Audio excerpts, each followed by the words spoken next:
Catfish is the perfect show for the insanity that we are dealing with in 2020 because it just makes Catfish that much crazier, right? I mean, yeah, people are bored. I mean, more so than they might normally be. Right. Now you really, even if you want to do something or go out, you can't. Yeah. So it's what's that old adage? Something is the devil's workshop. Idle hands. Oh, idle hands. Yeah. Yes. So I think that's what we're seeing.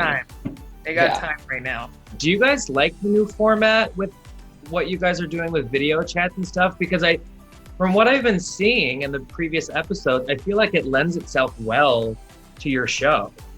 Yeah, I love it. I think it's so exciting. Like, as someone who's watched the show forever, I think that fans are also really enjoying the new format and just like the excitement of it all, especially because what we're living in right now is so crazy. It's nice to have something like new and fresh and exciting, but still having like the same feel and I think at some points even more suspense than our normal in-person shoots. For sure. I love that you guys are able to message each other. I know, that's what I was going to say. I think that's my favorite part. Yeah, do that more. You can do that in person. And you can't do that in person. And that's what we all do. Like, aside from online dating and catfishing, like if you're sort of in a group setting and you text your friend from across the room, like, is she for real? Yes, exactly. One of the things that I loved that you guys were texting about was how wild it was, this whole Kristen and Tiffany thing. Can you help break that down for me and for us? Because like, what the hell happened? Right. So basically, there was a girl who had catfished this other girl. And she'd made a bunch of profiles and made up this whole story about how she was going to help her and she said she was going to make her car payments. And look, we don't know what is true, isn't true. It's hard to tell anymore. But apparently, she was obviously lying about the profiles and making the car payments, and so the car got repossessed and the whole thing. And so in an effort to get back at her, the girl that had catfished, or who had been catfished, even after meeting her and trying to sort of work through it and stay friends, felt like she hadn't made amends and her apology had been, insufficient, and catfished her back. Just sort of for revenge. Oh, okay, right.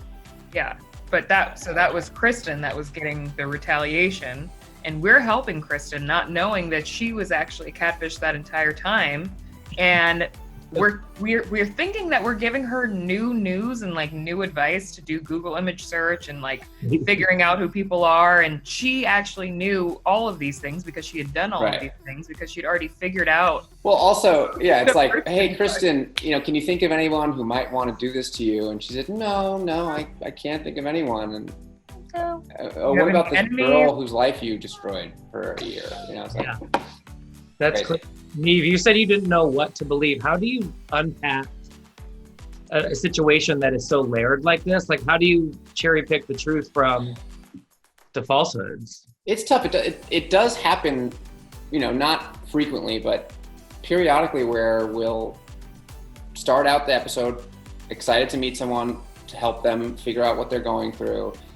And I think because of me and Kamie's sort of nature, we initially just trust and assume that the person we're trying to help, who's asking us to help them, is telling us the truth, or at least everything they can think to tell us. Right. And so it's always weird after a day, or maybe sometimes two, when you realize that the foundation of which you built this whole story that you're trying to unravel, you've got it all wrong and backwards, because then it makes it really hard to know, well, so if the person we thought was the truth teller is lying, now we have to go find the person who is apparently lying, and who knows? It's just like totally messes up your compass, and it's hard to know. I don't know how to unpack it. I still usually just find myself scrambled at the end. Totally. Kamie, Kristen got emotional. How did that, my heart went out to her, even though there was like a lot of wrongdoings, obviously, in this situation. But it's like when someone starts crying like that, she seems so broken and so maybe ashamed. How did you deal with it? Well, people on Twitter were obviously excited because they were thinking the same thing that I'm thinking, which is like, what is wrong with you? Like, what are you doing? And it was like, Kamie made Kristen cry. That's not what I ever want to do. I never want to make someone cry, but sometimes holding the mirror up to people's faces gets them emotional. And she had to kind of acknowledge, I think, some past, trauma that she's experienced while also being called out. She was not expecting that.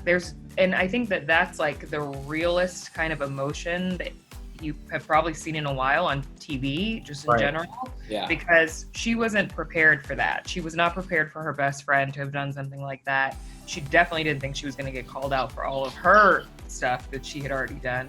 So, I do feel badly that, whenever people are emotional, I feel badly. But sometimes you have to have that breakthrough. Sometimes you don't have a choice.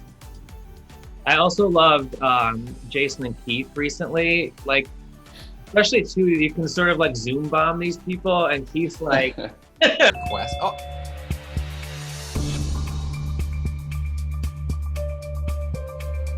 Is that Keith there? First of all, y'all can't just come barge into my life. Like, what is this y'all trying to do? Why do I have to reveal myself now? That's what I want to know. like, I know. not. It's silly. What did you make of their story? Well, that was another weird, unexpected twist, that Jason had met him in the past and that he had, well, again, apparently, he says they met at a club and they exchanged numbers, but Jason, of course, doesn't remember that. And I don't think he had his number in his phone. Anyway, I mean, it's hard to know, especially with that guy, if he's telling the truth or not. But it's interesting. I mean, people are making up these stories and trying to connect with people, and he was engaged. I mean, that's like, every time I go back and think about it, I still can't believe all the things that came up in that Zoom call. I mean, what we're seeing now on this season is sort of like putting the early Catfish stories to shame. It's like, that seems so like simple these days. And at the time, it was so mind-blowing me when you started all of this. Are you guys continuing to film now? Yeah. You are? Yeah, I mean, the season that's airing now, we actually still have episodes to film. So I think this week fingers crossed, we're filming 2 episodes that will probably end up being maybe the last 2 or 3 of the season. So. Oh, nice. Yeah. It's all happening very, very much in real time. You think that in future seasons you'll keep this format, or has there been talks about that?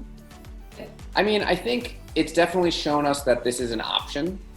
I know that while it's been nice getting a break from traveling for the last 5-6 months, I do miss it. I think it is important to be face to face with people and to get them out of their physical comfort zone and into the world.